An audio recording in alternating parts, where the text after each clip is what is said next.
नमस्कार, 2 बजे के समाचार में आप सभी का स्वागत है। मैं हूं संतोष चौधरी। सबसे पहले नजर डालते हैं हेडलाइंस पर।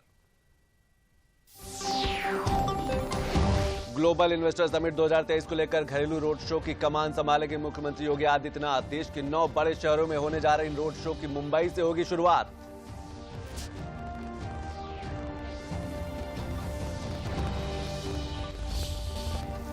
पहाड़ों से आ रही बर्फीली हवा से तापमान में लगातार गिरावट जारी। मौसम विभाग ने 8 जनवरी तक अत्यधिक घने कोहरे और शीतलहर के लिए जारी की चेतावनी।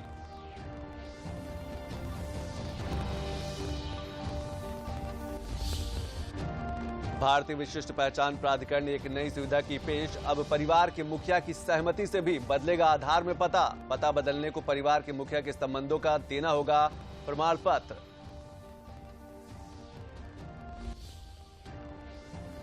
और उत्तर प्रदेश के लखीमपुर खीरी जिले को साल की शुरुआत में ही मिली बड़ी सौगात। जिले का दुधवा नेशनल पार्क अब हाथी रिजर्व भी हो गया है। प्रदेश में यह बना दूसरा हाथी रिजर्व।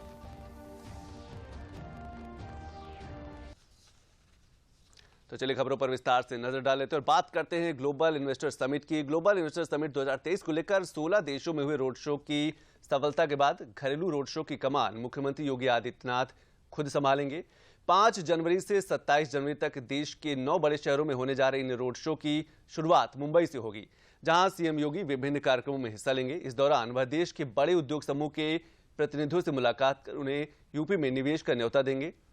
मुख्यमंत्री आज महाराष्ट्र में रह रहे उत्तर प्रदेश के प्रवासियों से मुलाकात भी करेंगे और नए उत्तर प्रदेश के बारे में बताएंगे।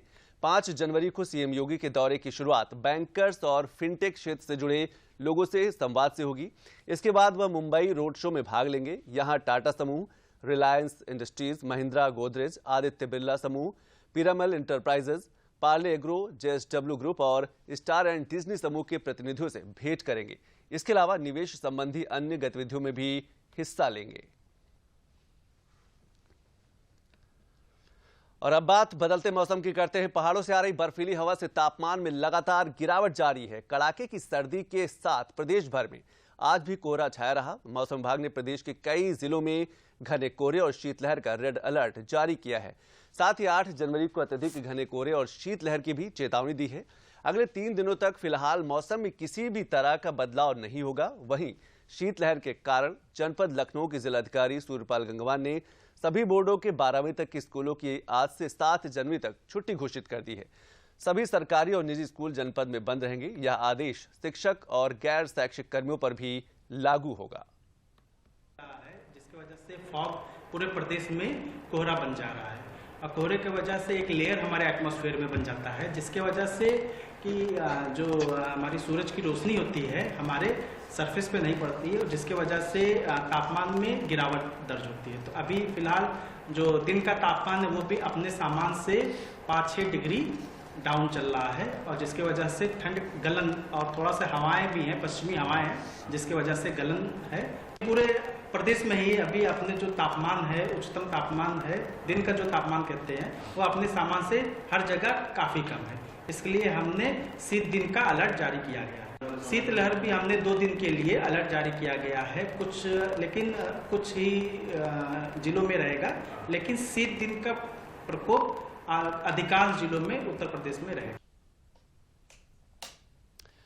और कोहरे, पाले और ठंड के बीच काम करने वाले श्रमिक और कामगार सवेरे से ही सड़क पर काम की तलाश में आ जाते हैं। हालांकि मौसम विभाग ने 2 दिन के लिए रेड अलर्ट जारी किया है, लेकिन इनके परिवार की रोजी रोटी तो काम मिलने से ही जुटती है। ठंड को देखते हुए जिला प्रशासन और सामाजिक कार्य करने वाली संस्थाओं ने रैन बसेरे का निर्माण कराया है। जरूरतमंदों के लिए अलाव भी जल रहा है। साथ ही पीने का पानी और चाय की भी व्यवस्था की गई है। रात में इन्हें भोजन भी उपलब्ध कराया जा रहा है। सोने के लिए गद्दे और रजाई पड़ी है, जिससे लोगों को सर्दी से बचाया जा सके। सर्दी के कहर को देखते हुए सभी तैयारियां मुकम्मल की गई है, जिससे लोगों के जीवन को बचाया जा सके।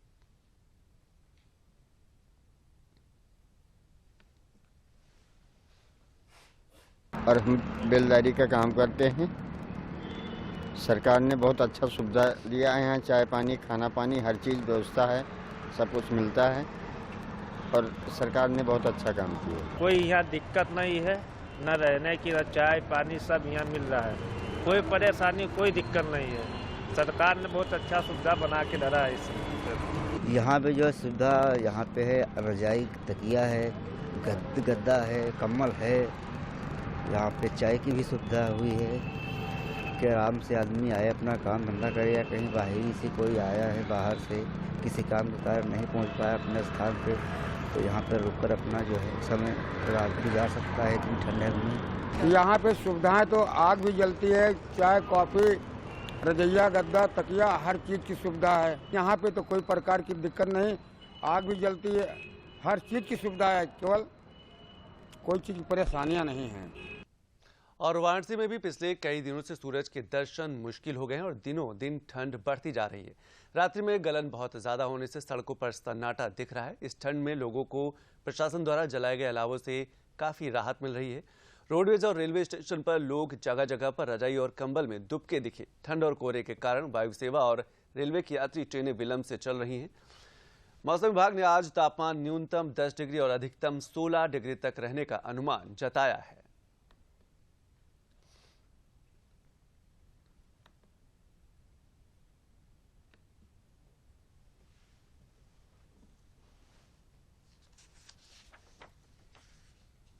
सर ठंड इतना पड़ रहा है सर, ये अलाव तो हम लोग के लिए वरदान साबित हो गया सर।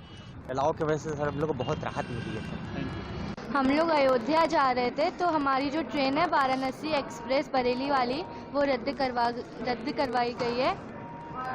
और फिर अभी फूफा जी अंदर बात करने गए हैं उन लोगों से कि क्यों करवाई गई है।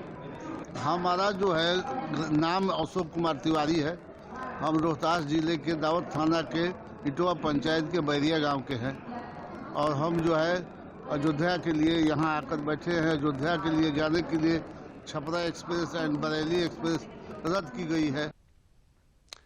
और बुंदेलखंड के हमीरपुर में भी ठंड ने अपना एहसास कराना शुरू कर दिया है। लोग गर्म कपड़ों में अलाव तापते देखे जा रहे हैं। इस दौरान घने कोहरे की चादर से पूरा शहर ढका नजर आया। घना कोहरा छाया रहने के कारण कानपुर सागर हाईवे समेत अन्य मार्गों पर वाहनों की रफ्तार में ब्रेक लग गया है और वाहन रेंगते हुए नजर आ रहे हैं। ठंड के मद्देनजर नगर उद्योग व्यापार मंडल ने गरीब असहाय और जरूरतमंदों को 300 कंबल वितरित किए हैं। उप जिलाधिकारी रविंद्र सिंह ने बताया कि सर्दी का प्रकोप जैसे जैसे बढ़ता जा रहा है उसको देखते हुए प्रशासन ने पूरी तैयारियां कर रखी हैं। जगह जगह अलाव जलवाए जा रहे हैं और रैन बसेरों की देखरेख भी की जा रही है।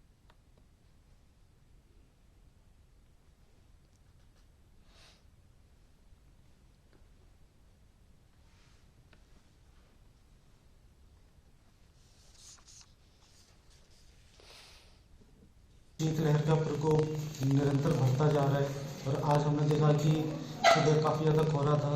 इसकी तैयारियों के क्रम में हम लोगों ने जगह जगह पर अलाव जलाना, अपने जो भी रैन बसेरे उनको तैयार करना, कंबल वितरण की सारी तैयारियां हमने पूर्ण कर ली है। अभी हम अपने तहसील में हम लोगों ने 6 रैन बसेरा की तैयारियां सुनिश्चित कर ली हैं। कंबल वितरण के लिए हमने सभी पात्रों की सूची तैयार कर ली है और इसी के साथ ही हमने अलाव जलाने के लिए अन्य भिन्न भिन्न जगह को चिन्हित कर लिया है। भीषण शीतलहर और ठंड को देखते हुए वाराणसी के सारनाथ डियर पार्क में जानवरों के लिए खास इंतजाम किए गए हैं। जानवर और पक्षियों को ठंड से बचाने के लिए गर्म तासीर वाले भोजन कराए जा रहे हैं। साथ ही उनके लिए गेहूं, ज्वार, चने के साथ गुड़ में अजवाइन मिलाकर उन्हें दिया जा रहा है ताकि उन्हें ठंड के प्रकोप से बचाया जा सके।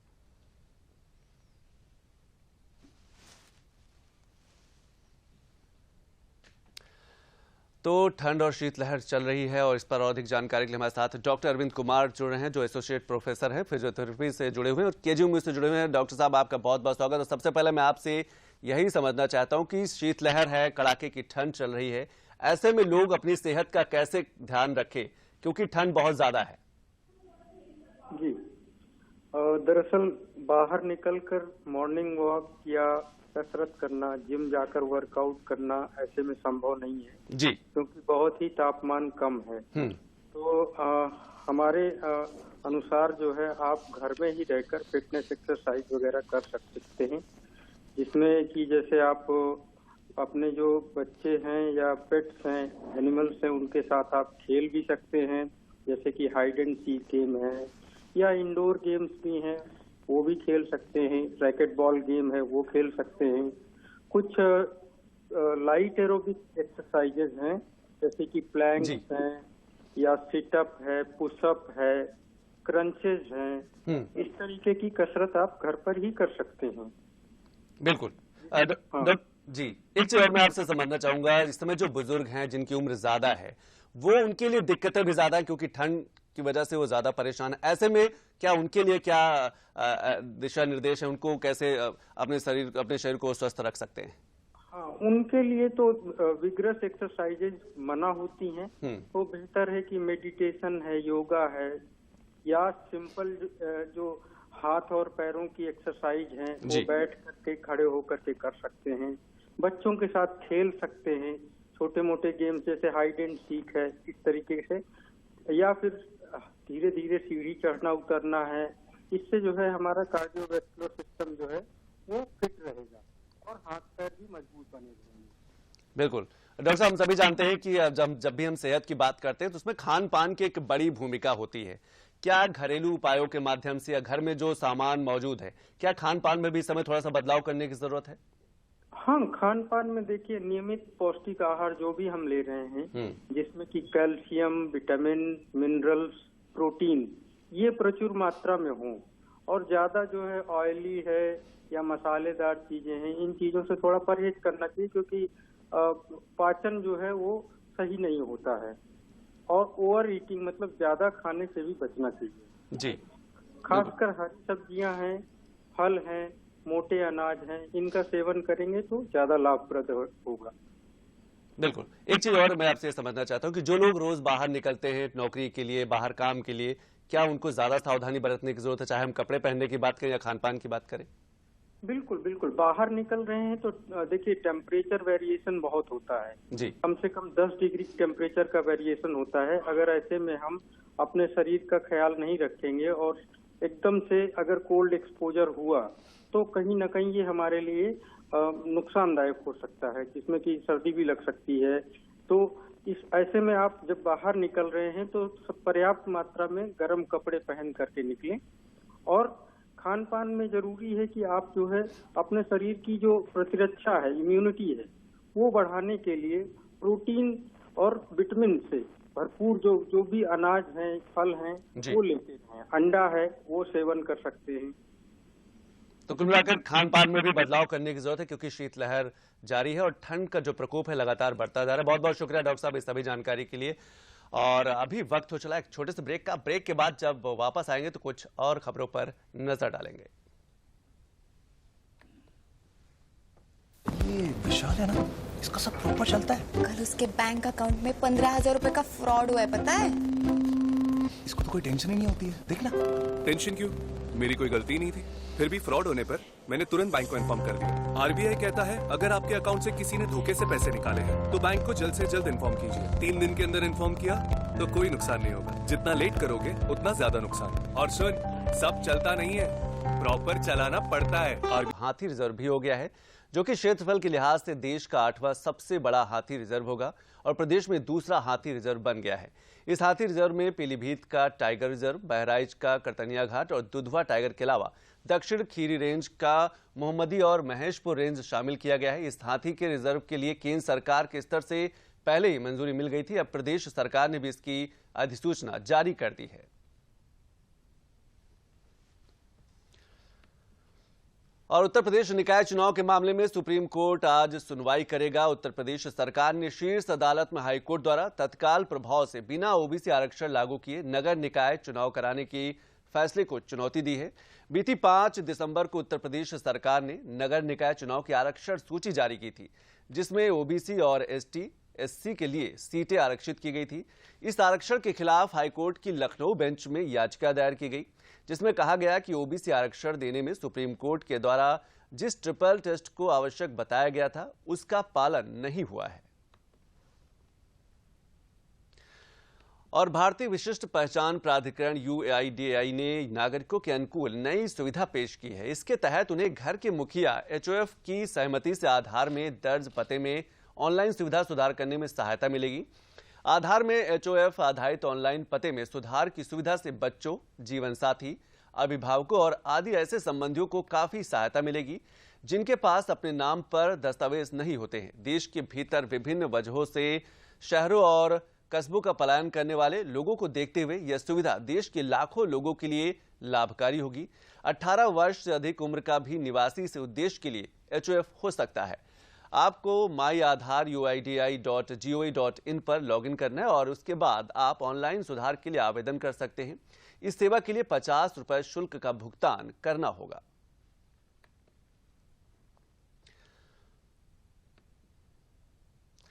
और फर्जी जन्म प्रमाण पत्र बनाने के मामले में आजम खान के बेटे के खिलाफ चल रहे केस को यूपी से बाहर ट्रांसफर करने की मांग सुप्रीम कोर्ट ने ठुकरा दी है। आजम खान ने ट्रांसफर की मांग की थी। सुप्रीम कोर्ट ने कहा कि दखल की कोई वजह नहीं दिखती है। कोर्ट ने आजम खान से कहा कि जाए वहां कोर्ट, वो हाई कोर्ट सीधे जा सकते हैं।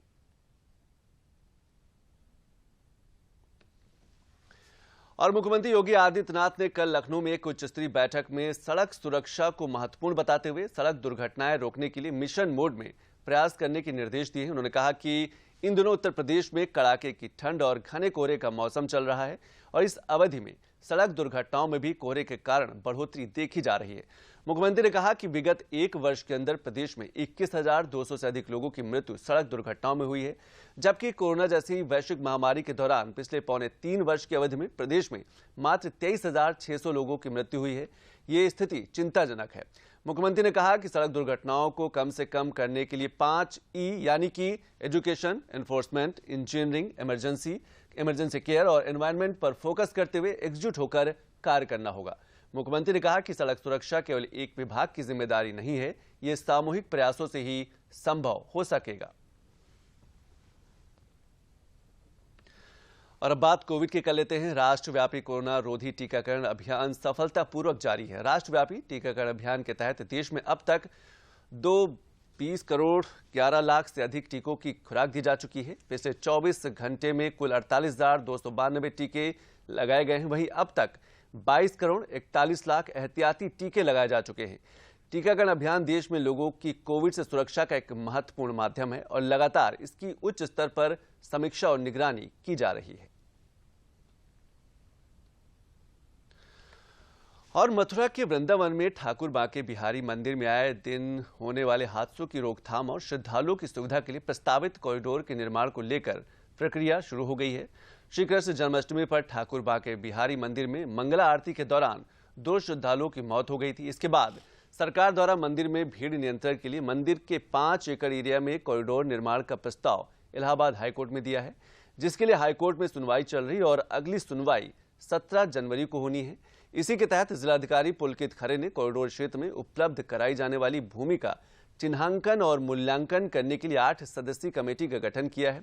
कमेटी के अध्यक्ष नगर आयुक्त अनुनय झा को बनाने के साथ ही इसमें अपर जिलाधिकारी वित्त, MVDA के सचिव, SDM सदर, विशेष भू अध्यापित अधिकारी, AIG स्टाम्प, XAN लोक निर्माण विभाग और CO सदर को शामिल किया गया है।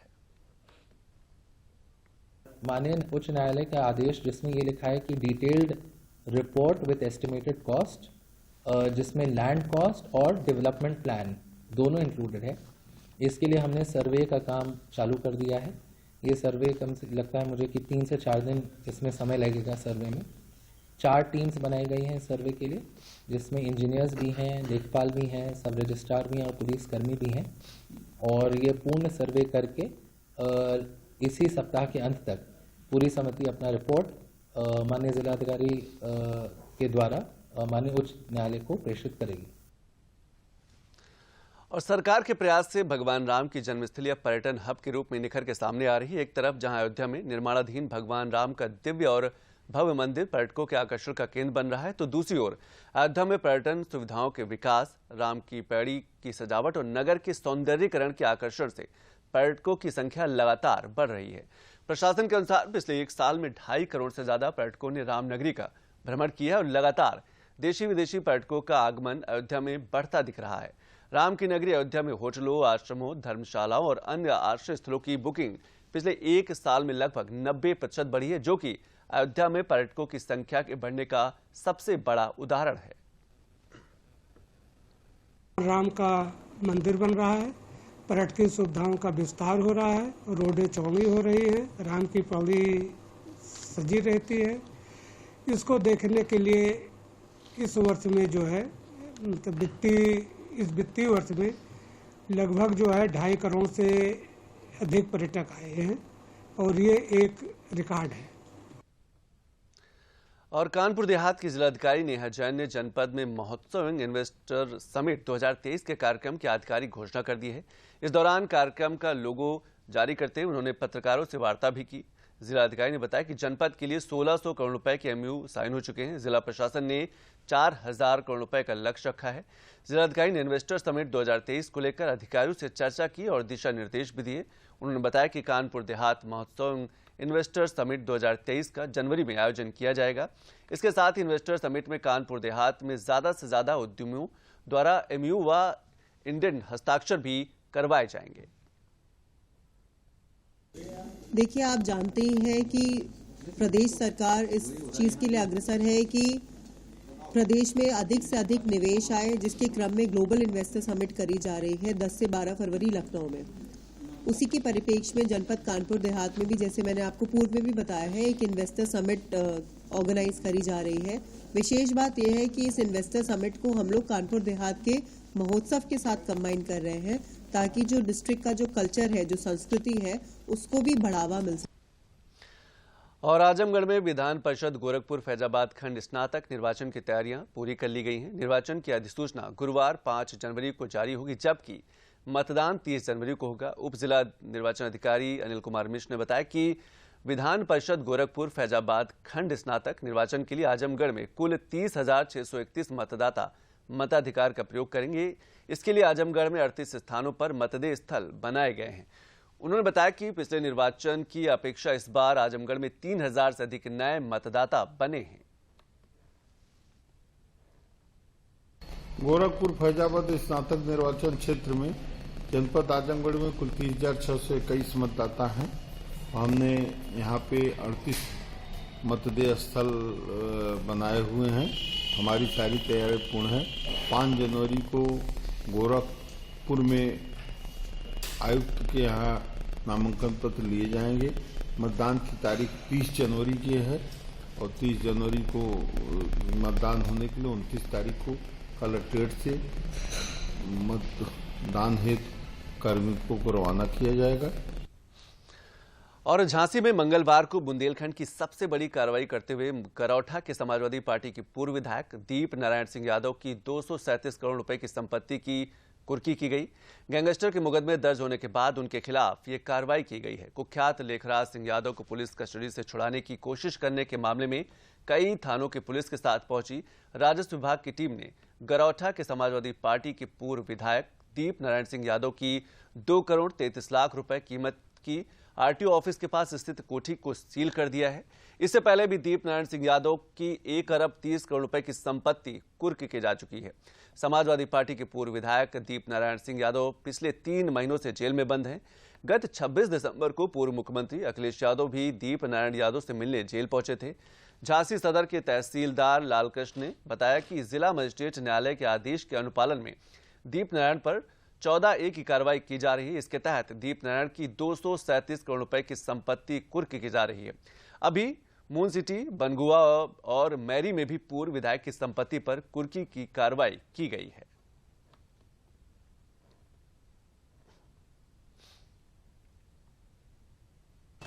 जिला मजिस्ट्रेट न्यायालय से 14(1) के आदेश के क्रम में यहाँ पर ये दीप नारायण उर्फ दीपक का ये आवास है, जो उनका आवास बना हुआ है आरटीओ कार्यालय के बगल, इसको जो है सीज किया गया है। लगभग 237 करोड़ की संपत्तियां सीज की कार्रवाई की जा रही है।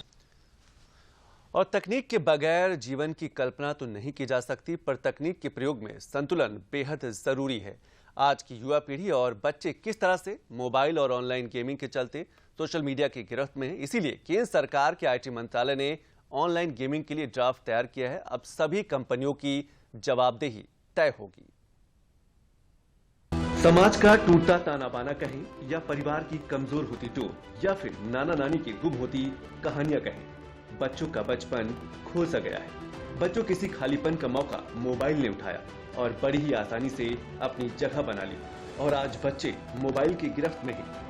सोशल मीडिया का प्रभाव सीधे तौर पर बच्चों के मानसिक और शारीरिक विकास पर डाल रहा है, या ये कहें कि सोशल मीडिया और ऑनलाइन गेमिंग की लत इस कदर हावी हो गई है कि मना करने पर भी बच्चे हिंसक होते जा रहे हैं। इसीलिए केंद्र सरकार के IT मंत्रालय ने ऑनलाइन गेमिंग कंपनियों के लिए प्रस्तावित नियमों का ड्राफ्ट सार्वजनिक कर दिया है। अब गेमिंग कंपनियों और गेम खेलने वाले लोगों पर सरकार की सीधी नजर रहेगी। ऑनलाइन गेमिंग कंपनियों को नए IT एक्ट के तहत लाया जाएगा। मंत्रालय ने गेमिंग के रेगुलेशन से जुड़े नियमों के ड्राफ्ट पर 17 जनवरी तक लोगों की राय मांगी है। गेमिंग कंपनियों और खिलाड़ियों को KYC कराना अब अनिवार्य होगा।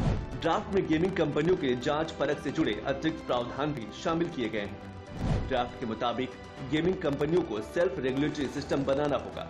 नए नियम में पते का वेरिफिकेशन अनिवार्य प्रावधान होगा। 17 जनवरी तक सुझाव और फरवरी में नए नियम तैयार हो जाने की उम्मीद है। जुआ या सट्टेबाजी से जुड़े सारे कानून इन कंपनियों पर लागू होंगे। IT मंत्रालय ने साफ कहा है कि खेल के नतीजों पर दांव लगाने की इजाजत नहीं होगी। अब यूजर्स को सारे ट्रांजैक्शन की जानकारी देनी होगी, यानी कि ऑनलाइन गेम्स में शामिल हर तरह की लेन-देन की जानकारी अब सरकार की नजर पर रहेगी। खेल के नतीजों पर दांव लगाना पूर्ण रूप से प्रतिबंधित कर दिया गया है। अब सभी कंपनियों को सेल्फ रेगुलेटरी बॉडी का मंत्रालय के पास रजिस्ट्रेशन कराना होगा। रेगुलेटरी बॉडी आने वाली शिकायतों का निपटारा करेगा। कंपनियों को एक शिकायत अधिकारी नियुक्त करना होगा। मानसिक स्वास्थ्य पर काम करने वाली संस्था स्टेम4 के सर्वे में कई चौंकाने वाले तथ्य सामने आए हैं। सोशल मीडिया आज की युवा पीढ़ियों के वर्तमान और भविष्य दोनों के लिए बड़ा खतरा सा बनता जा रहा है। 12 साल की उम्र के 4 में से 3 बच्चे अपने शरीर को नापसंद करते हैं। 12 से 21 साल की युवाओं पर यह अध्ययन किया गया है। शारीरिक बनावट के बारे में ऑनलाइन ट्रोल का शिकार होते हैं बच्चे। अधिक ट्रोल होने पर कई बच्चों ने अपने को नुकसान भी पहुंचाया। शारीरिक बनावट पर ट्रोल होने पर अधिक जिम करना शुरू कर दिया। 12 वर्ष से कम उम्र के 97% बच्चे सोशल मीडिया का इस्तेमाल करते हैं। सोशल मीडिया तनावग्रस्त, चिंतित और उदास महसूस कराता है, ये बच्चों ने कहा। गलत ऑनलाइन कंटेंट से बच्चों के मानसिक स्वास्थ्य को भी नुकसान पहुंच रहा है। तेलंगाना देश का पहला राज्य है जहां 2017 में ऑनलाइन गेमिंग कानून लागू किया गया है। वहां भी पुराने नियम में संशोधन कर सख्त प्रावधान किए गए। समय बच्चों की सुरक्षा का है। कई बार माता पिता खुद अपने बच्चों को मोबाइल का लती बना देते हैं। देश का भविष्य सर झुकाए, आंखें गड़ाए अंधकार की ओर बढ़ रहा है। Bureau report, Doordarshan news, Lucknow. और उत्तर प्रदेश लोक सेवा आयोग यानी UP PSC की विभिन्न चयन परीक्षाओं के लिए आवेदन करने वाले अभ्यर्थियों को अब अपना व्यक्तिगत विवरण सिर्फ एक बार ही देना होगा और बार बार आवेदन करने पर हर बार रजिस्ट्रेशन कराने की आवश्यकता नहीं होगी। मुख्यमंत्री योगी आदित्यनाथ ने उत्तर प्रदेश लोक सेवा आयोग में आवेदन के लिए कल एकल अवसरीय पंजीकरण व्यवस्था तथा आयोग की नई वेबसाइट का लोकार्पण किया। इस अवसर पर मुख्यमंत्री ने कहा कि युवाओं के लिए यह वेबसाइट बेहद उपयोगी होगी और इससे आयोग के साथ और भी बेहतर समन्वय हो सकेगा। मुख्यमंत्री ने आयोग की आगामी योजनाओं, चयन कैलेंडर आदि के संबंध में आवश्यक दिशा निर्देश भी दिए हैं। रोड शो की कमान संभालेंगे मुख्यमंत्री योगी आदित्यनाथ। देश के 9 बड़े शहरों में होने जा रहे इन रोड शो की मुंबई से होगी शुरुआत।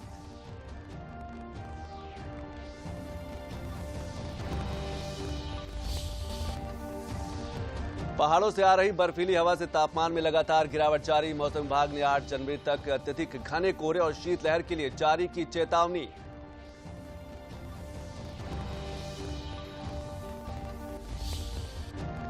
भारतीय विशिष्ट पहचान प्राधिकरण ने एक नई सुविधा की पेश। अब परिवार के मुखिया की सहमति से भी बदलेगा आधार में पता बदलने को परिवार के मुखिया के संबंधों का देना होगा प्रमाण पत्र।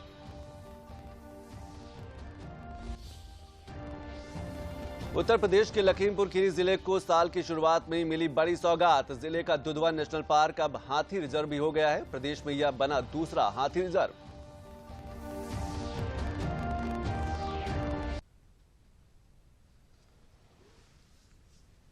तो इन्हीं खबरों के साथ अभी बस इतना ही। नमस्कार।